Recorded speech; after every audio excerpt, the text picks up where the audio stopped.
activities. So if I'm driving, I can make phone calls while driving. Yeah. There's a lot of different things with productivity. And right now, where I'm at in this moment in the last week, I would say it's also productivity. Productivity can be considered doing. And where are you at in your human being and human doing? Where are you performing? And where is your essence kind of expressing itself? So I don't have an answer for that. Maybe just it's an open floor. You sound like you're my age. He's wise beyond his years. He's wise Tired, beyond his David. years. Maybe I've been doing this many lifetimes. I don't know. Won't surprise me, Eddie. But Won't surprise me, Eddie. yeah, there's also this notion I've started to realize where, like, there can be forgiveness, there can be love, there can be all those things. And what I've also noticed is most people are performing things. Ooh, big time. Yep. They're not expressing gratitude, or they're not expressing forgiveness, or they're performing gratitude, they're performing forgiveness, they're performing love, which comes from a human doing thing and almost a productivity thing, as opposed to being or allowing your resonance and your frequency to shine. I think it's also a taught thing. You go to your sales programs and your training and how you're going to make your 100,000 every month and your 6 figures and all that stuff. And then they come out with the scripting. Well, what am I supposed to say? Then they come out with some scripting. Well, you have to sound sincere. It's not that they're taught to speak from their heart. It's Yeah. It is a performance. There's a difference between productivity and hustle culture. Like, I don't rush, right? I do a lot of things, but I'm 100% there when I'm doing it, right? And on top, like, I think that doing that you're talking about, for one, very real. I mean, it happens all the time. Definitely not arguing with that. I also think that could be death for a speaker. You go up on a stage and you just perform, that's the last time they're hiring you, right? Because it doesn't resonate. They don't feel it, right? Kevin's had to stand up forever, but yeah, I was gonna say that. No. What I wanted to add, and David said it right. Productivity isn't about. Sometimes it's not about doing more. It's about pretty much doing what matters most with focus and purpose. Yeah. Because, for example, I spent a couple of weeks ago, I spent a lot of time creating a keynote that I delivered yesterday. And then I was so excited what I'm going to talk about. And then early in the morning, I woke up and then my heart told me something different.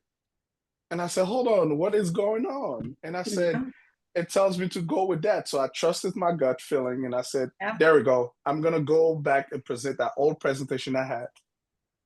And I went and presented it. And some people were literally told me that they had to leave the room and cry and come back because it touched them so much. Then I received so many phone calls after that, so many following right after that one speaking. And I said, oh my God, I was ready to talk about this. Then all of a sudden my gut feeling said, this is not what the people need that's going to connect with people. And that's why it's waking up early in the morning, praying and ask for knowledge, because sometimes we might think this is what people need. But again, God is telling you, this is what you need to deliver, because this is the message that's going to touch people. And people saying, and people said, oh my God, I needed this message at the right time. This is the right moment. The timing was perfect. But again, I was thinking about doing my own thing. Oh man, wisdom, Kevin spitting wisdom big time, man. There's a lot of power in that. Meditate on that one. Resonate. Oh boy. I always think it's important to get there a little bit early and speak around to the audience, talk to them. I remember going to the Probus Club at the time, and I was talking to them, and the one old guy says, "Now, if you see me nodding off, don't wake me up." And Proba's saying, Proba's saying, "If you think you're going to sell anything here, forget it. We're not. We're just here for the social aspect." Because they had professional business, this was just a social time. And the guy that had booked us, and I said, "Well, no problem." So I started, and I was speaking about the Grannies for Africa at that when I said, "Well, I'm not supposed to come here and fundraise, but the Grannies for Africa, that's what we do. We fundraise." So I had to carry on in. And prison, the same thing. Like, what do they need right at the moment, and how are you going to jump in? Yeah. I think it's Well, so that's incredible.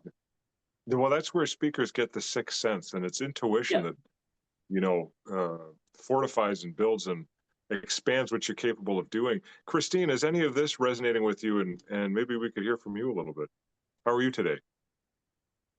I'm okay. I'm listening, and I'm sorry to join you all late. Um, Glad you're here. I'm glad to be here too. Everything that you're saying is resonating, and I'm just the part that I'm really trying to focus on is the notion of clarity, of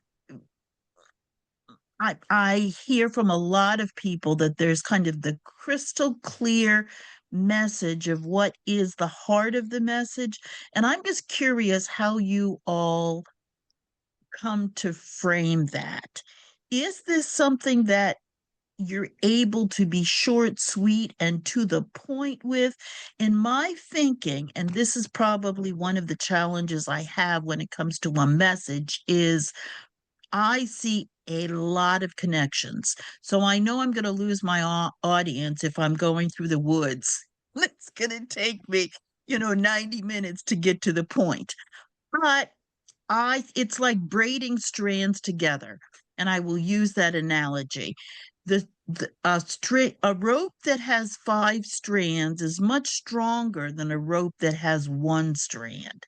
And I think that is my challenge, is the interdependencies, how things are interrelated. And I want people to see the connections, because I know that in our lives, it's also a communication issue of some people will see it from this vantage point, another from another perspective. And so as a speaker, I'm very interested in relevance.